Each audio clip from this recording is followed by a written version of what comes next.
Now, you can listen to Wine and Dine Radio while shopping at the grocery store or your neighborhood wine merchant.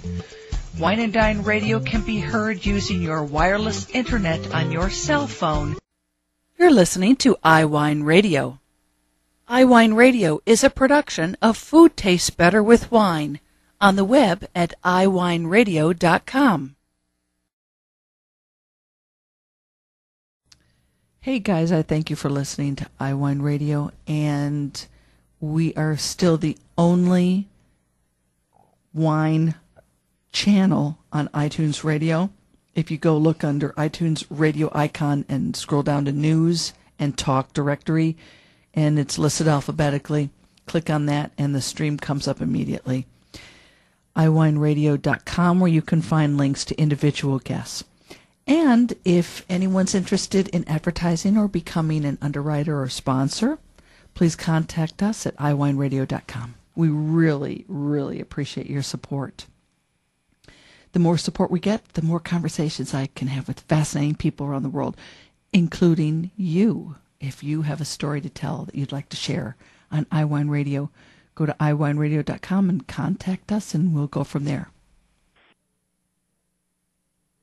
If somebody's really into Bordeaux, if somebody wants to collect Bordeaux, if somebody is selling Bordeaux, reach out to us, on YouTube, on Twitter, on Facebook.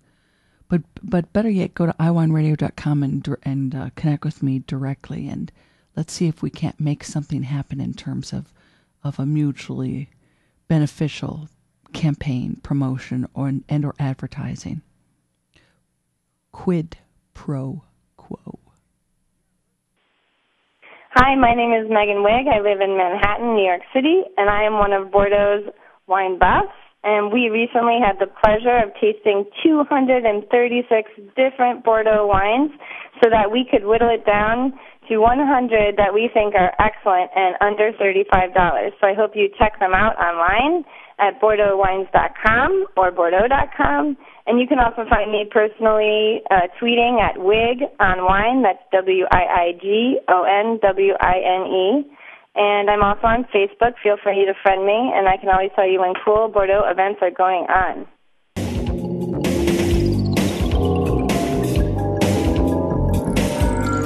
Today on Wine and Dine, we're going to talk about Bordeaux here with Megan Wiig of WineWiseConsulting.com. She's based out of New York, and she's the author of Postcards from France.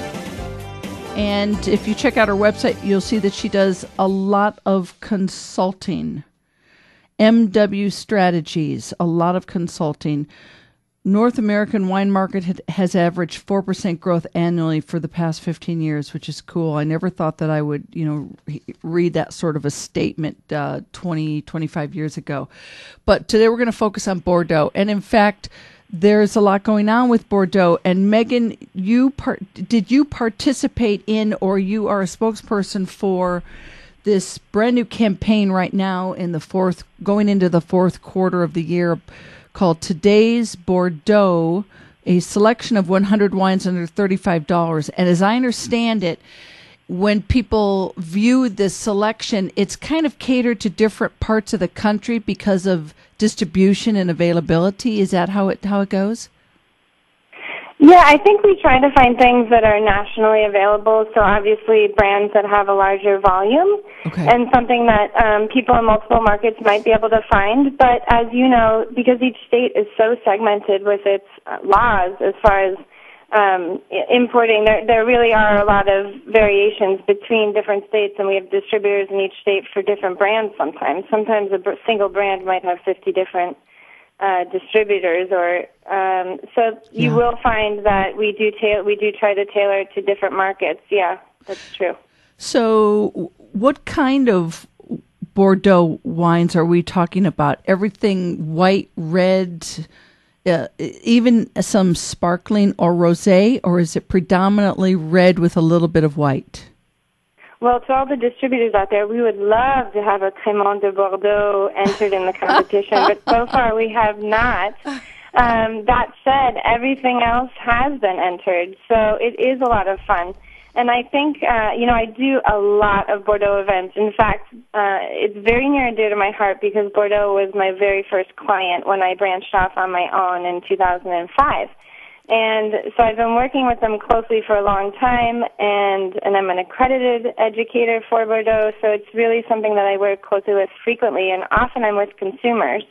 And even in New York City, a lot of consumers, especially younger consumers, don't know that Bordeaux makes white, rosé, and dessert wine. They think it's exclusively red wine. Yeah. So in this, and of course, they have reason too. 89 to 90% of what's produced in Bordeaux is red. That said, because Bordeaux is such a giant region with such a large volume of wine produced each year, that leaves still millions of cases of white, rosé, claret, and dessert wines, and even a little bit of sparkling wine, but it is hard to find. So we did have a lot of red wine submitted into this jury. And yes, the point of this is to show off how many wines there are that are affordable. So how did Bordeaux producers find out about this? How did the word go out that they could submit their wine for this competition, and who were the judges? Well, that's a good question. First of all, it is the CIVB, or the Interprofessional Bureau of Bordeaux, that hired us in the U.S.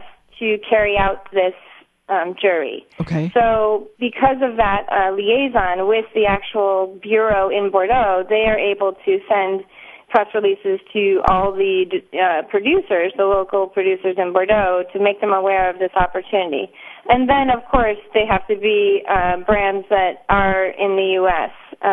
So then, I'm sure that Creative Feed, the agency who manages this, sends press releases to the distributors locally in New York and all around. So it's definitely widely marketed, and the idea is to get as broad of a submission as we can from as many different appellations within Bordeaux to make it as fun and exciting as it can be.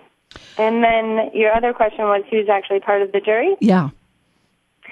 So the jury is assembled of a group of us who are known as low wine buffs, because we're obviously the French version of wine geeks, I would say. And we are from a number of different cities, and most of us are also around 35 or under, as the price indicates. And we are trying to definitely bring Bordeaux to the millennial generation, as well as continue to offer a great variety for those who are already into Bordeaux. So we have a younger voice, and we are, I think, 8 now, from all over. I'm from New York. There's another woman from New York. We have a gentleman from Chicago. We have a team in San Francisco, another woman in L.A. We have Texas covered, and I think they're looking at Florida. So we do span the U.S. I just saw a press release, it was just within the last week, that, and in fact the markets you mentioned are the biggest markets that California wineries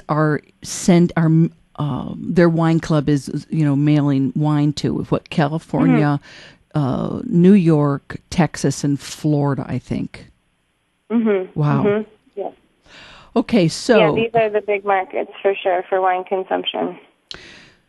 Okay, so I guess my next thought is for people listening, if they, if they just go into a local grocery store or an upscale grocery store that has a nice wine selection, particularly compared to a wine shop, which is going to have a really more knowledgeable staff to help them, where do they start? Can they go online and print up this list of wines, and then they go out to where they buy and try and order them if they don't have them, or buy them? Yeah, and, it can get complicated. It's a lot easier if you are in Europe and you're dealing with your own country, like Spain or France, because they're the size of Texas or maybe another U.S. state, and we're dealing with such a large space. So like you said, it can, sometimes you can find the product, sometimes you can't. So I guess where you would start is, yes, definitely we have videos about some of these wines. We have reviews on these wines. It's connected to snus. And so there are a lot of opportunities to figure out where to find the wines that you like. And always you can send emails to us if you need any assistance with that. But the idea is also to demonstrate, here are some stellar examples, but if you can't find that exact wine, and this is something I always say to people, Bordeaux is Bordeaux because it's called Bordeaux because it's a style. And that style is consistent. Yes, the wines have variations, and yes, you might like some more than others, but that style is there because we're dealing with one specific climate, and we're dealing with the same grape varieties blended together in each bottle. No. And so because that style is consistent, if you tend to like a white Bordeaux, say, Chateau Bonnet, a classic example you can find anywhere, you probably, if you like that, you'll probably like a lot of other Bordeaux because they're going to be in the same vein. Yeah. So that's what makes this nice. It's not like talking about any U.S. region where there can be such wild variation. If you read Eric Asimov's article recently on Pinot Noir from California, he talked about the wild variations between those Pinots, and you're not going to see that as much in Bordeaux because there is that history, the tradition, the rules of the appellation and such. So that's what makes the jury nice. We give these examples. Hopefully you can find them, but if you can't, then look for that appellation. If you know you like the sound of what we're describing when we describe this, La Lande de Pomerol or this satellite of Saint-Emilion or some Pauillac, then go look for that exact appellation on the label of another wine. So, Megan, where is, besides going to Snooth to do a search for the Bordeaux videos and reviews, where is there a central hub where people can go to, email you and request some information? Yes.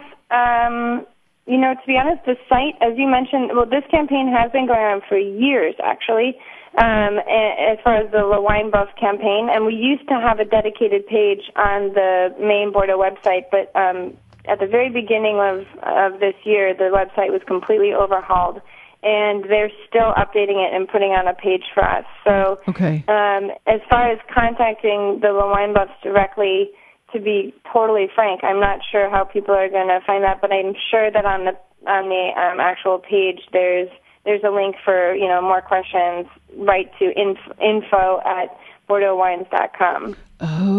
Okay, got it. Okay, so that's what I will link to. Okay, so do you have any testimonials from consumers, or are you looking for testimonials from consumers, or feedback?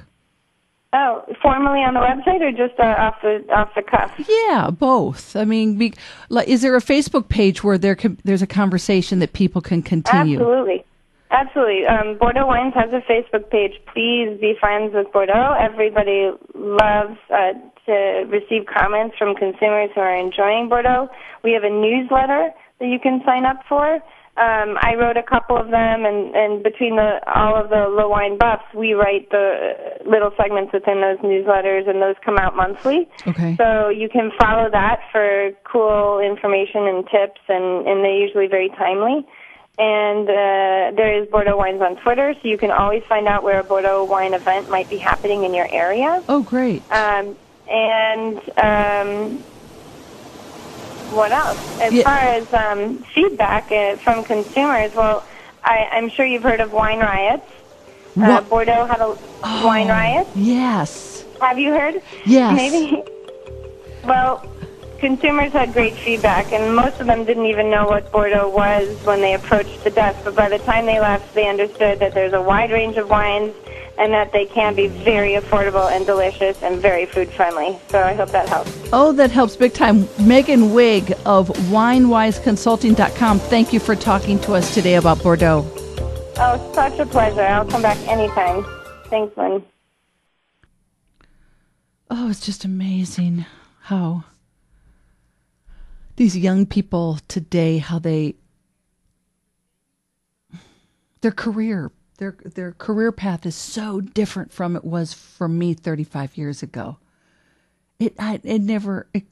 When I started out, there was no such thing as this rapid rise in 15 years for someone starting out with, like a business degree, a journalism degree or something. My degree was in winemaking. It was in food processing technology, and I was very timid. It was very scary, picking up and moving all the way across country, coming from such a conservative background. But this is really kind of cool. A nice new friend that we have, and we will pursue this as well. Okie dokie. Signing off with the segment with Megan Wiig.